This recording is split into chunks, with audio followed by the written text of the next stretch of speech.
31 years before the Battle of Yavin, a bounty hunter was selected as host to a clone army.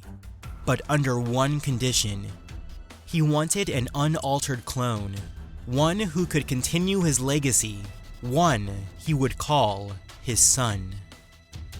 The cloners of Kamino agreed to Jango Fett's wishes, creating Boba Fett. For nearly 10 years, Jango taught Boba all he knew, molding him into the greatest bounty hunter and killing machine he could be. Unfortunately, Boba's tutelage would be cut short. His father was killed by Mace Windu, a Jedi Master during the Battle of Geonosis.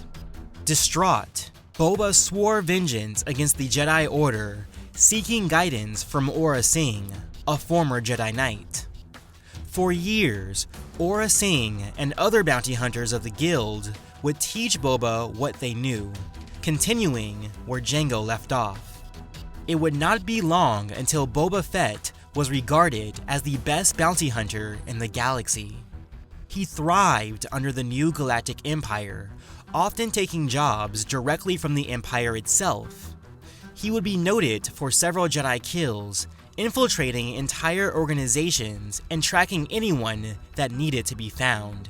If someone needed a job done, Boba Fett was always the first choice, if the price was right.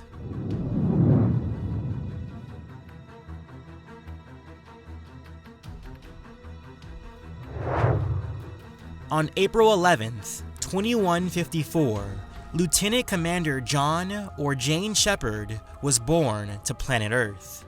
At the age of 18, Shepard escaped the seedy criminal underworld of Earth, enlisting in the Alliance Navy. For years, Shepard would climb the ranks of the Alliance military.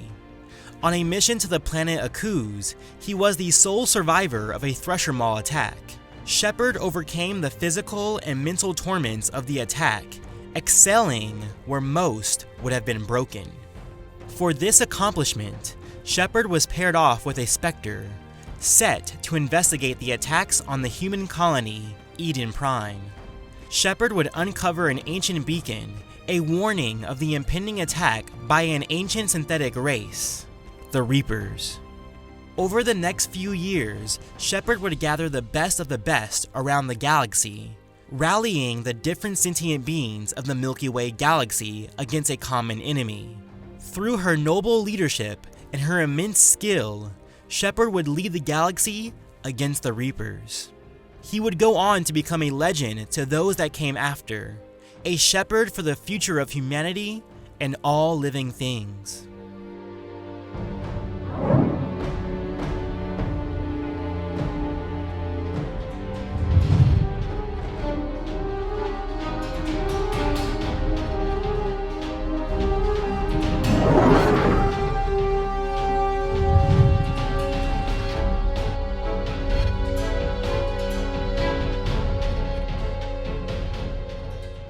As with most of my Versus videos, I will be comparing these opponents in their primes.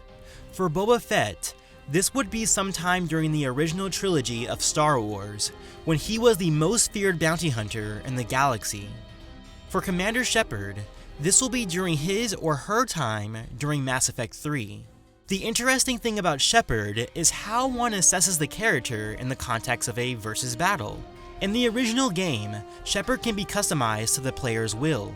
It would take much too long to assess how each version of Shepard stacks against Boba Fett, so the specific parameters for this matchup will be based on the default Shepard, assuming the player decided to jump in and play.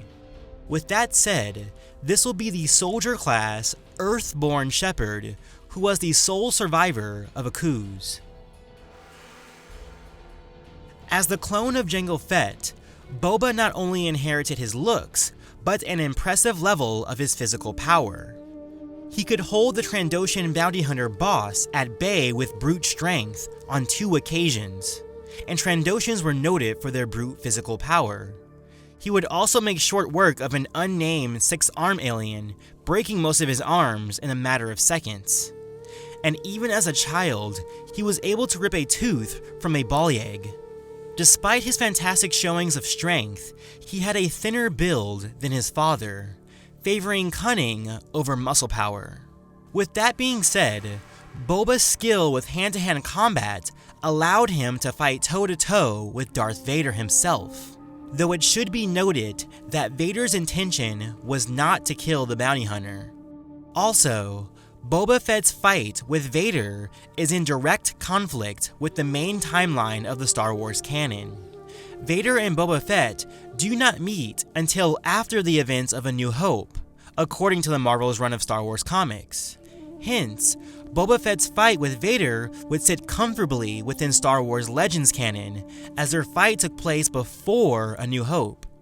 Still, there is another non-conflicting feat of Boba fighting Obi-Wan Kenobi as a teenager, as depicted in The Last Jedi series. What's more, his accolades suggest several Jedi kills under his belt. While this may not mean that he could fight hand-to-hand with a Force-sensitive, it does show a level of skill to contend with these superpowered beings.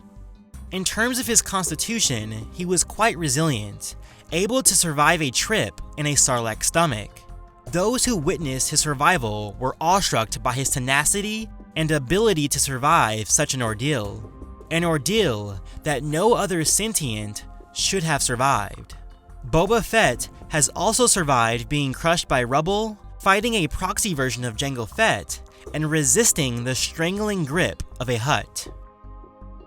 Shepard is a graduate of the Alliance N7 program, which requires more than 20 hours of training per day, and is considered so tough that even being considered grants respect. In addition, Shepard has also undergone standard issue Alliance military gene modding that improves any genetic flaws and increases muscle mass. All of these abilities will be amplified once Shepard went through the Lazarus Project. She would be outfitted with cybernetic implants, strengthening her muscles and spine, enabling her enhanced stamina. Shepard's strength would be comparable to a Krogan, one of the strongest species in Mass Effect lore. This would be highlighted by Shepard's ability to headbutt a Krogan and use a Krogan Claymore, a weapon known to break the arm of any standard human who attempted to use it. What's more, Shepard has stood toe-to-toe with a Yogg, using only her bare hands. All of this will be strengthened by Shepard's classification as a soldier, who are noted for their heightened levels of resiliency and strength. Boba Fett's most valuable asset to his speed and dexterity is his famed jetpack. He would use a Z6 jetpack, which could reach speeds of 145 kilometers per hour for one continuous minute.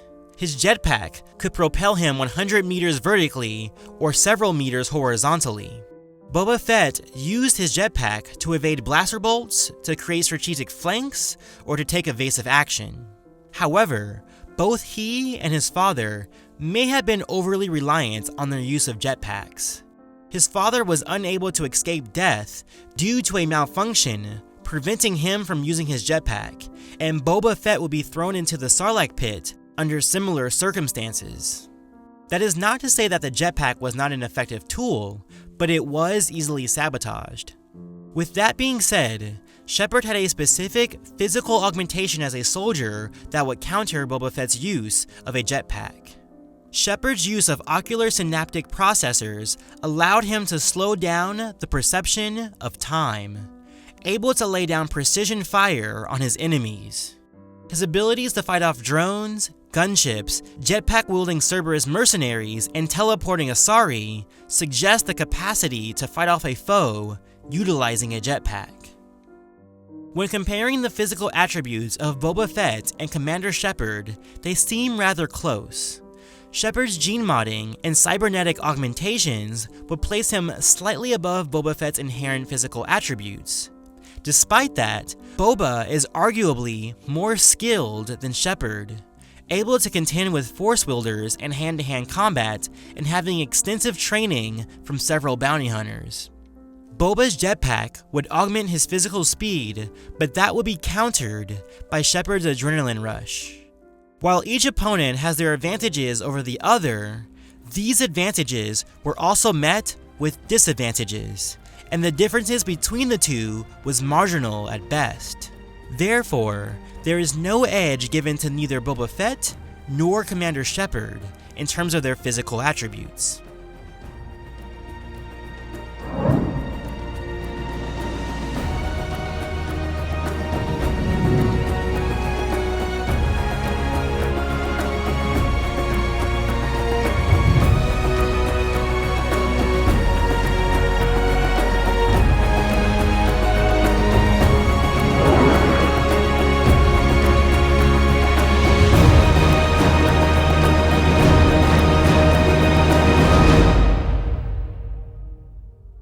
Boba Fett is noted as the most feared bounty hunter in the Star Wars universe. As a bounty hunter, he used cunning and skill to overcome his adversaries. His principal tool to accomplish these ends were his weapons and armor.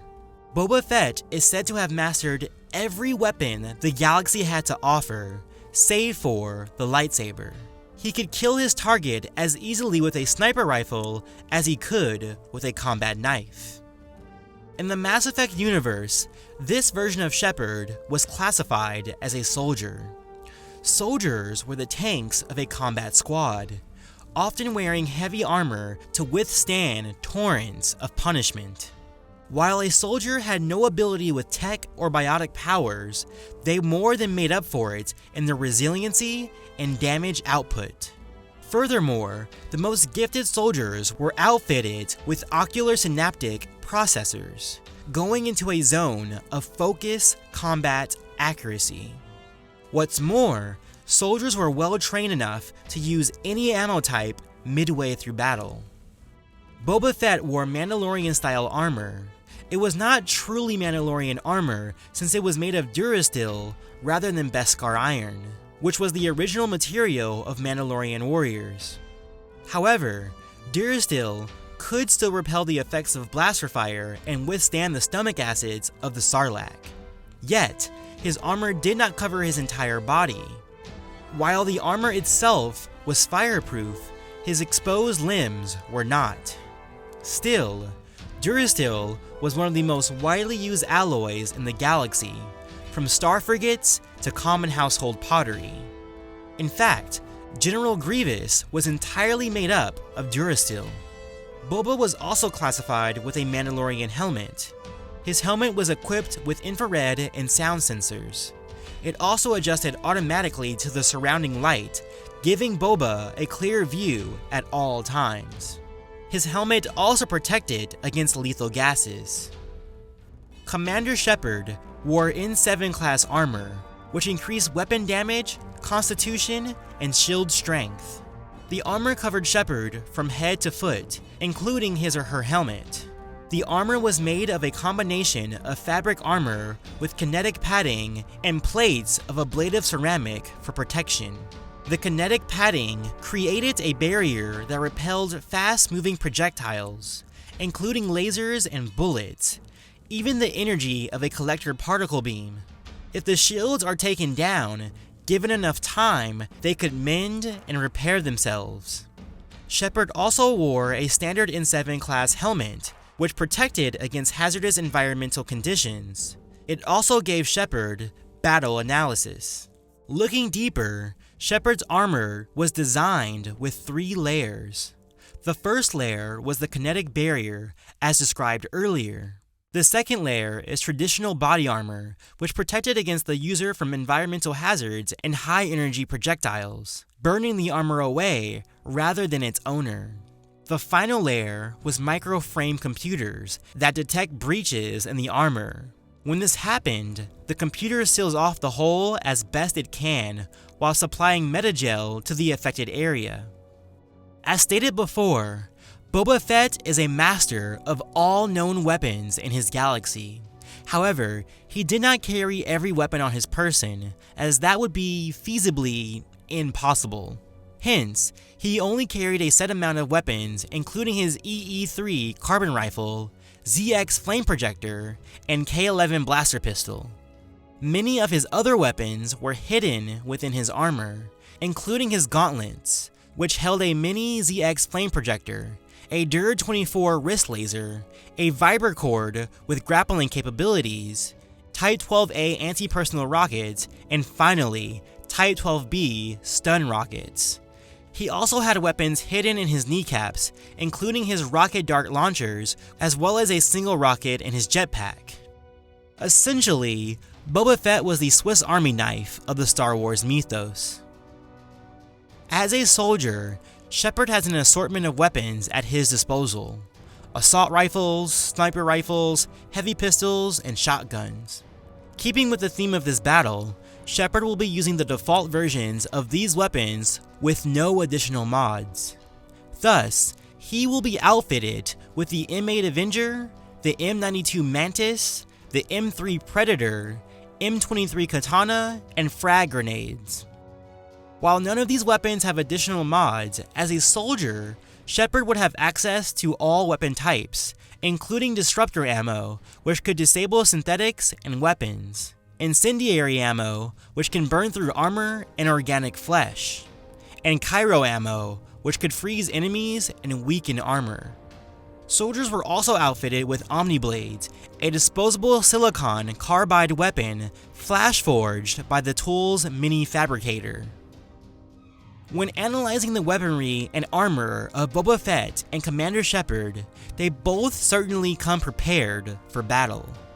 Boba Fett's armor is certainly more durable than Shepard's, but it lacks full body protection, kinetic shielding, and self-healing applicants. Boba also has many more weapons at his disposal, notably his flame projector, which would do substantial damage to Shepard's shields. And even if one weapon did not meet his requirements, he had a half dozen others to choose from. However, aside from his flame projector and rockets, his laser-based weapons could be defended. Shepard's armor was designed to specifically repel high-energy weapons and high-velocity projectiles. And even when something got through, he had several layers of protection. When it comes to the effect of Shepard's weapons against Boba's armor, it's a bit of a different story. It is more likely that his ammo and weapon types would affect Boba more drastically. Shepard's weapon was a mass accelerator, using tiny versions of bullets to create kinetic-based damage. Even if Boba's armor withstood the impact, he would still suffer from broken ribs or internal bleeding. Not to mention, his body was not completely covered in armor. On top of that, Shepard's use of disruptor, incendiary, and Cairo ammo would also greatly affect Boba. With all that being said, I would give the edge to Commander Shepard for his weaponry and armor.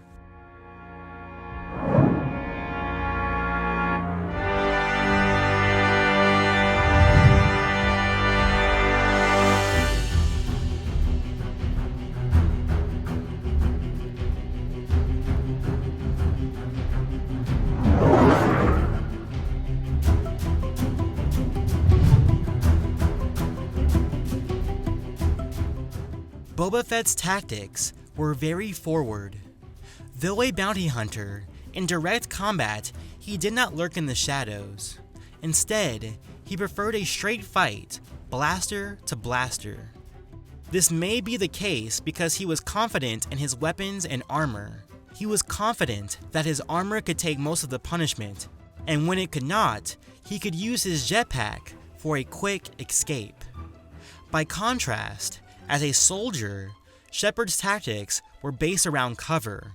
She would often use the environment to her benefit, utilizing the natural cover it presented. Most of Shepard's tactics were based around flanking maneuvers, always attempting to get better positioning on her foe. In all of Boba's fights, including his bouts with Vader and Obi-Wan, taking cover was not his priority. He used his arsenal of weapons to overwhelm his foe. If his blaster did not get the job done, then it was likely his flame projector or rockets. Shepard would also have a versatile set of tools, but he relied more on his cunning than his equipment. After all, it was Shepard's leadership that set him apart. The elusive man specifically did not want to alter Shepard's brain when they reconstructed him through the Lazarus Project. That being said, we cannot assume that Boba was one-minded in his aggressive tactics. As the best bounty hunter in the universe, he must have employed other tactics as well. For instance, in Empire Strikes Back, he was very adept at shadowing Han Solo without being seen. In the Mandalorian Armor novel, he took down the Bounty Hunters Guild with wit and cunning. Even though this battle is set up with no preparation, Boba Fett was capable of working on the fly. That said, Shepard was often dropped into situations without preparation. In her fights against the Collectors, Geth, and Cerberus, she had to come up with plans on the fly.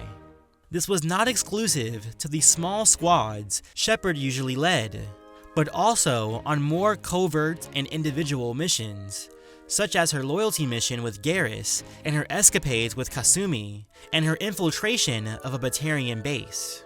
Where Boba Fett was cunning and aggressive, Shepard was focused and adaptable. When comparing their tactics, one may think that Shepard was more well-suited against Boba. After all, he would have been more versatile and cautious in his mode of operation. Be that as it may, Boba Fett has far more experience in one-to-one combat. Shepard was often the leader of a small squad, issuing out orders and delegating attack. While she was capable in an individual sense, she simply did not have the same experience as Boba Fett. For this reason, I would give the slight edge to Boba Fett for his tactical abilities.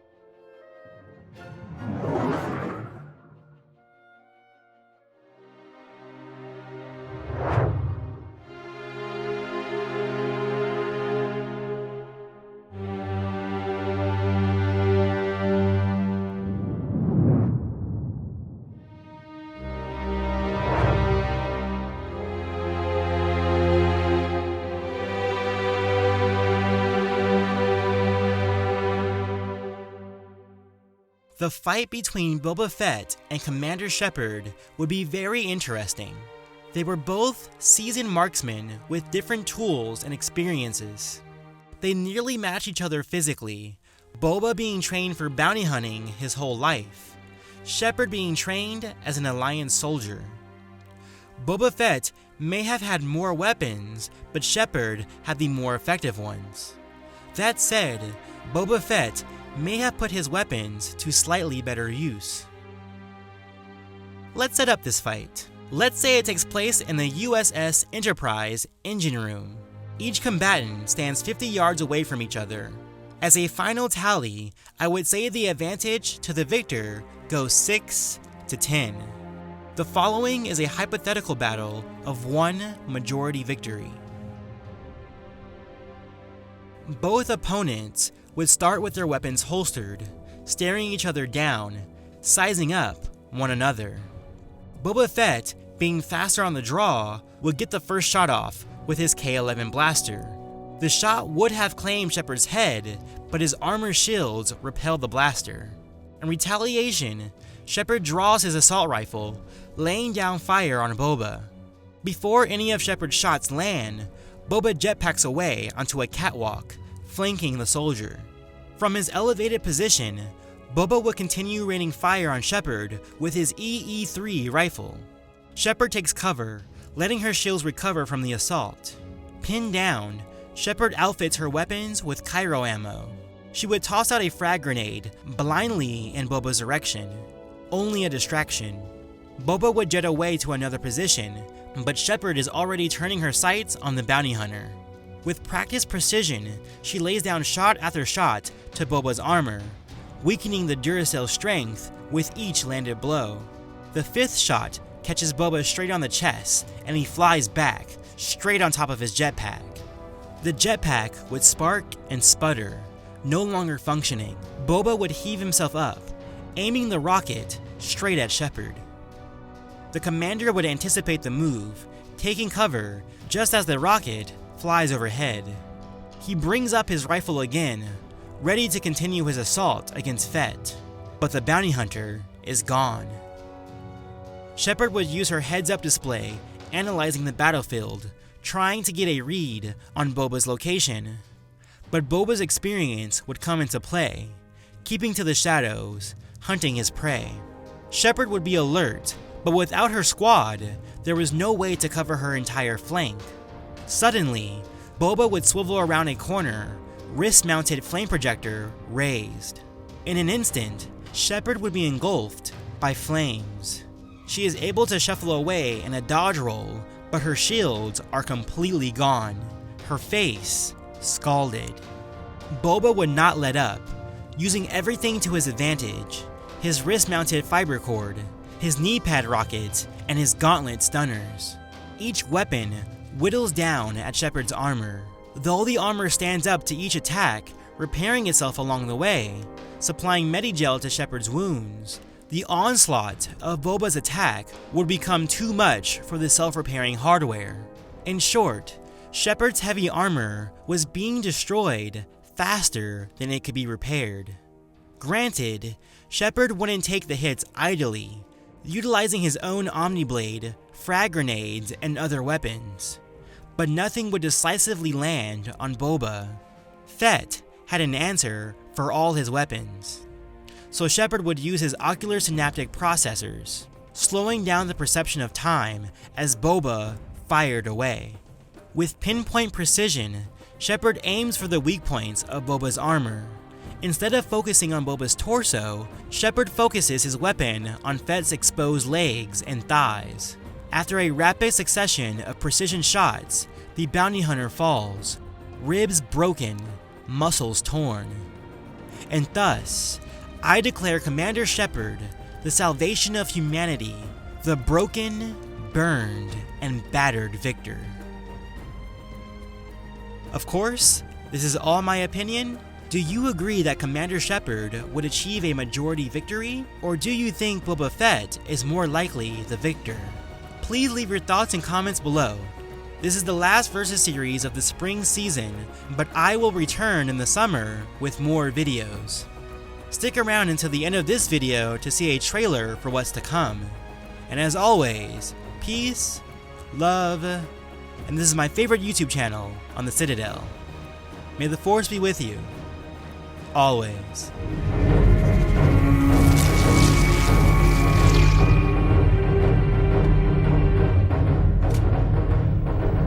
The device is still offline, but the base of operations should be just over there. I was interested to see how two of the top Dark Lords of the respective universes would work off each other, how the Force matches up against good old magic.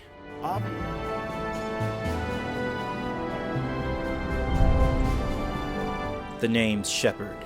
Antoine Shepard.